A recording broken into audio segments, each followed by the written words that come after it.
जीवन में अपनी स्थिति के बारे में उदास मत हो और केवल समस्याओं के बारे में मत सोचें। समाधान के बारे में सोचें जो आपको मजबूत बनाएगा और यही आगे बढ़ने और सफल होने का एकमात्र तरीका है। ये कहना है महाराष्ट्र में नंदुरबार जिले के जिला मजिस्ट्रेट डॉक्टर राजेंद्र भरूद का। 7 जनवरी 1988 को सकरी तालुका के छोटे से गांव साधु तालुका में जन्मे डॉक्टर राजेंद्र भरूद और कमलाबाई के 3 बच्चों में से दूसरे हैं। वे कहते हैं कि आज तक उन्हें नहीं पता कि उनके पिता कैसे दिखते थे, क्योंकि उनका निधन राजेंद्र के बचपन में हो गया था। राजेंद्र की मां ने ही उन्हें पढ़ाया और जीवन में हमेशा आगे बढ़ने के लिए प्रोत्साहित किया। हालांकि राजेंद्र का बचपन बेहद गरीबी और कठिनाइयों भरा रहा।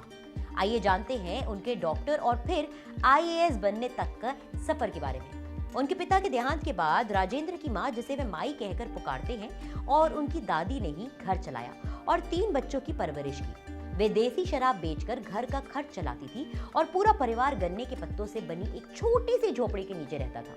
राजेंद्र बताते हैं कि उनकी माँ और दादी महुआ के फूलों का उपयोग करके पारंपरिक शराब तैयार करती थी, जो आमतौर पर महाराष्ट्र के उस आदिवासी इलाके में पाई जाती थी। इसे अवैध नहीं माना जाता क्योंकि ये उस क्षेत्र में बहुत आम है।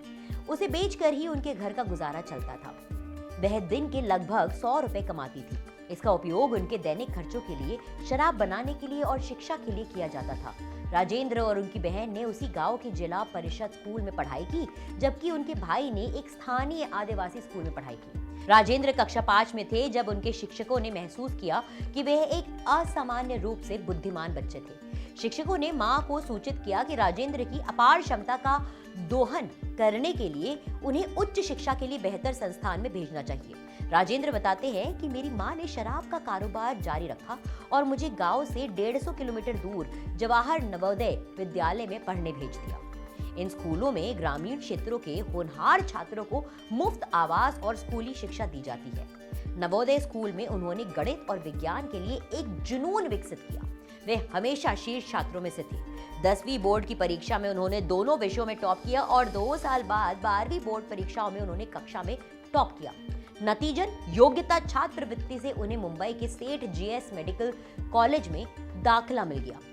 राजेंद्र बताते हैं कि बचपन से ही मैंने डॉक्टर बनने का सपना देखा था ताकि मैं दूसरे लोगों की मदद कर सकूं। लेकिन जैसे जैसे मैं बड़ा हुआ, मुझे एहसास हुआ कि लोगों की मदद करने के लिए मुझे उन्हें शिक्षित करने और बेहतर जीवन के अवसर प्रदान करने की आवश्यकता है। ऐसा करने के लिए मुझे एक सिविल सेवक बनना था। एमबीबीएस छात्र ने यूपीएससी परीक्षा के लिए अध्ययन शुरू करने का फैसला किया। यह कोई आसान काम नहीं था, लेकिन राजेंद्र ने इसे संचालित किया। उन्होंने एक निश्चित दैनिक दिनचर्या विकसित करना शुरू किया और वे कहते हैं कि उन्होंने एक प्रोग्राम कंप्यूटर की तरह काम किया। वे सुबह 5 बजे उठते, कुछ अभ्यास या ध्यान करते, पढ़ाई शुरू करते, कक्षाओं में जाते और कुछ और वापस आकर फिर पढ़ाई करते। चिकित्सा के अंतिम वर्ष में अपनी एमबीबीएस परीक्षा के साथ उन्होंने अपनी यूपीएससी परीक्षा भी लिखी और पहले प्रयास में ही इसे पास कर लिया। जब उनकी यूपीएससी परिणाम घोषित किए गए, डॉक्टर राजेंद्र अपने गांव में वापस आ गए थे और उनकी मां को पता नहीं था कि उनका बेटा अब एक सिविल अधिकारी था। हालांकि पहले प्रयास में रैंक के आधार पर उन्हें आईआरएस सेवा के लिए चयनित किया गया था, लेकिन उन्होंने एक बार फिर कोशिश की और 2013 की परीक्षा में उन्होंने आईएएस बनकर अपना लक्ष्य हासिल किया। उन्होंने मसूरी में अगले 2 वर्षों तक प्रशिक्षण लिया। 2015 में वे नांदेड़ जिले में सहायक कलेक्टर और परियोजना अधिकारी के रूप में तैनात थे। आज की इस वीडियो में बस इतना ही। अगर आपको ये वीडियो पसंद आया हो तो इसे लाइक और शेयर करना ना भूलें और अन्य ऐसी वीडियोस के लिए विजिट जरूर करें jagranjosh.com। Till the next time, it's a goodbye from me.